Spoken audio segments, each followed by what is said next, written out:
Good morning. బాగున్నారా? ఈరోజు మనం ఒక మంచి విషయం మనం నేర్చుకొని మన పిల్లలకు నేర్పించాలి. ఈ రోజుల్లో పిల్లలందరూ బయట చూస్తే భయంకరంగా ఉన్నారు. అందులో పెద్ద అయిన తర్వాత వాళ్ళు చేసే నేరాలు ఘోరాలు చాలా భయంకరంగా ఉన్నాయి. సో అలాంటివి మ్యాక్సిమం మనం కొంచెం తగ్గించాలి అని అంటే పేరెంట్స్గా మన బాధ్యత ఏంటంటే పిల్లలకి చిన్నతనం నుంచి మనం భక్తిని అలవాటు చేయాలి. ఆధ్యాత్మికంగా వాళ్ళని పెంచాలి. మంచేదో చెడేదో పూర్తిగా వాళ్ళకి తెలియచెప్పాలి. కోర్స్ మంచి చెడు మనకు తెలుసు మ్యాక్సిమం, కానీ మనం అనుకున్నదే మనం చేస్తాం. కానీ ఎంతో కొంత ఆధ్యాత్మికత అంటూ మనకు తెలిస్తే మ్యాక్సిమం చెడు జోలికి ఎక్కువ వెళ్ళము.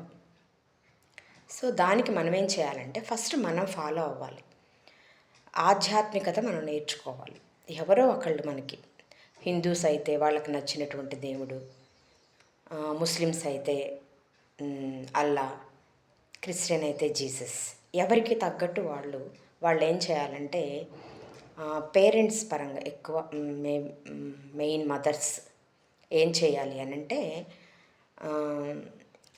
ఉదయాన్నే లేవంగానే ఏదో ఒక వీడియో దానికి సంబంధించిన ఆధ్యాత్మికత సంబంధించినటువంటి వీడియోస్, మంచి మంచి ప్రవక్తల వీడియోస్ ఉంటాయి.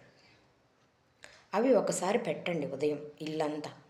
అది ఒక పాజిటివ్ వైబ్ని ఇస్తుంది అందరికీ, ఫ్యామిలీ పరంగా అందరికీ ఇస్తుంది. సో దాంట్లో ఒక మంచి విషయం ఉంటుంది. మన ఉదయాన్నే కనుక అలాంటి వింటే జస్ట్ ఒక 5 minutes to 10 minutes విన్నాము అంటే ఆ రోజంతా అది పాజిటివ్ వైబ్గా పనిచేస్తుంది. జస్ట్ ఒకరోజు పెట్టి చూడండి, ఆ రోజంతా చాలా హ్యాపీగా ఉంటుంది, చాలా పాజిటివ్గా ఉంటాం, చాలా పాజిటివ్ ఎనర్జీతో ఉంటాం.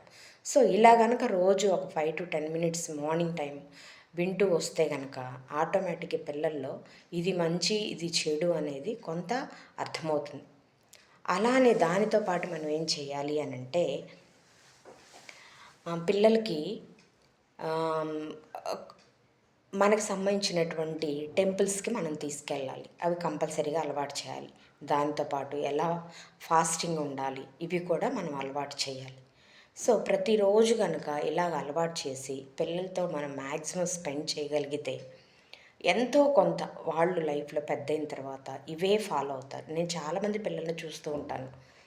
పిల్లలు చిన్న వయసులోని చిన్న చిన్న పిల్లలు 5th class చదువుతున్నటువంటి పిల్లలు అక్కడి నుంచి వాళ్ళు ముస్లిమ్స్ చాలామంది రంజాన్ రాగానే ఉపవాసం ఉంటారు 30 days. చాలా గ్రేట్ వాళ్ళ పేరెంట్స్ వాళ్ళు. అలాగా మనం ఏం చేయాలంటే ఎవరి మతానికి సంబంధించింది వాళ్ళు, మతానికి సంబంధించిందని కాదు, కానీ ఇది మెయిన్ మన పిల్లల్ని మంచేదో చెడేదో మనం తెలిసేటట్లు ఒక ఆధ్యాత్మికతలో మనం పెంచామంటే దాంట్లో మనకేముంటుందంటే దేవుని ద్వారా మనకి కొంచెం భయం అనేది వస్తుంది. అమ్మో ఇది చేస్తే దేవుడు శిక్షిస్తాడు, ఇది చేస్తే దేవుడు మంచిగా చూస్తాడు అనేటటువంటిది మనం నేర్చుకోగలం. కాబట్టి ప్రతి ఒక్కరు, ప్రతి పేరెంట్ నేను బిజీగా ఉన్నాను నాకు కుదరదు అని అనుకోవద్దు. లేవంగలే ఏదో ఒకటి ఎవరికో ఒకరికి సంబంధించింది సెలెక్ట్ చేసుకోండి. అప్పుడు మనం ఎంతో కొంత మన పిల్లలకి మనం నేర్పించిన వాళ్ళం అవుతాము. సో ఇదండి. Thank you very much.